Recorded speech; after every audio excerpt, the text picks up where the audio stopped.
Hello les amis, j'espère que vous me voyez bien, j'espère que vous m'entendez bien et surtout, j'espère que vous allez bien.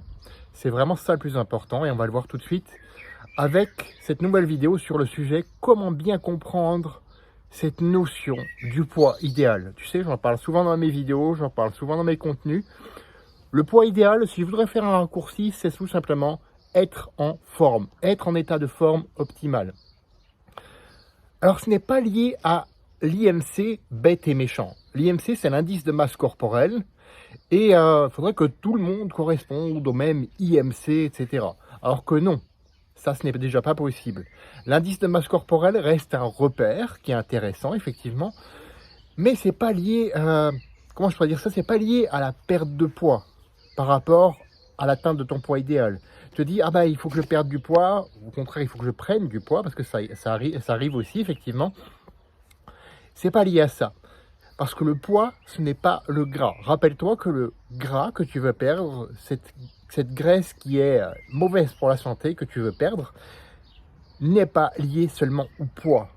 Et l'indice de masse corporelle, c'est lié principalement au poids.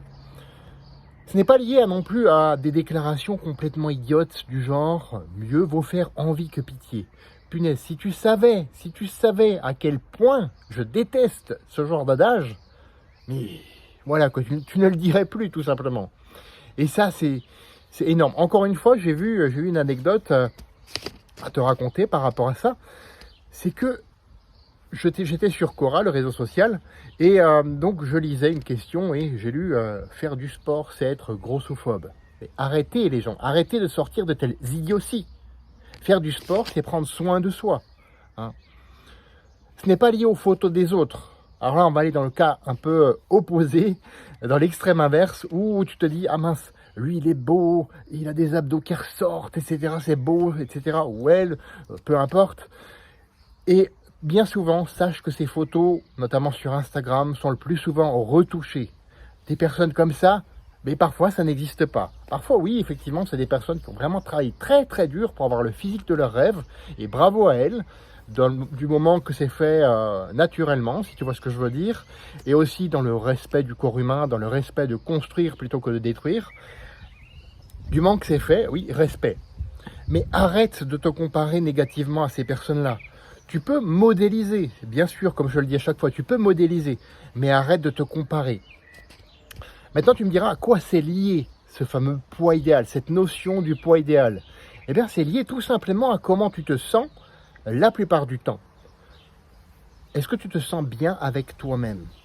Est-ce que face au regard des autres, qui parfois est bien cruel, est-ce que tu te sens bien?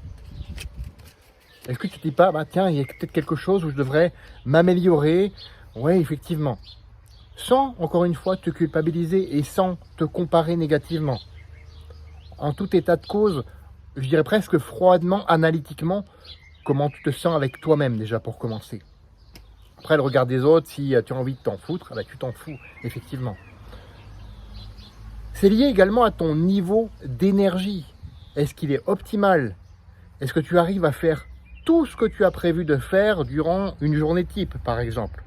Tu t'organises, tu fais ta journée type, et tu te vois à la fin, tu te dis, mais mince, je suis trop crevé pour faire ça, j'en peux plus. Et ça m'est arrivé, il y a longtemps, ça m'est arrivé, effectivement. De me dire, ouais, je planifie, ok, mais je n'arrive pas à faire tout ce que j'ai prévu de faire dans ma journée. Et c'était lié à mon niveau d'énergie. Parce qu'à l'époque, j'étais en surpoids. À l'époque, je traînais ça comme un boulet, tout simplement. Est-ce que c'est lié aussi, oui, c'est lié, pardon, à l'incidence que cela a sur ta santé? Sur ta santé et ta longévité potentielle. Il y a un indice très simple. Est-ce que tu tombes souvent malade? Est-ce que tu tombes souvent malade? Est-ce que tu te vois vivre ainsi jusqu'à un âge avancé par rapport à ton mode de vie actuel, par rapport à ton style de vie actuel? Est-ce que tu te vois vivre comme ça jusqu'à un âge avancé? Si oui, bah très bien, continue. Sinon, et là il s'agit d'être honnête et sincère envers soi-même, même si parfois ça fait mal, hein, c'est une étape encore une fois par laquelle je suis passé, et voilà quoi, tout simplement. Il faut être honnête envers soi-même par rapport à ça. Est-ce que tu te vois vivre longtemps, jusqu'à un âge avancé, avec ton mode de vie actuel? Donc pour équilibrer tout ça, sache qu'il existe des leviers en termes d'activité physique, sportive ou non, et en termes aussi de nutrition, d'alimentation. Donc ça, je peux te proposer bien sûr un accompagnement là-dessus. Laisse-moi un message privé par rapport à ça ou un commentaire où tu me dis, bah, écoute, je suis intéressé. Et surtout, fais de ta vie une aventure mémorable qui te ressemble et à personne d'autre parce que tu le mérites. Et comprends bien que la notion de poids idéal, t'es propre avant tout.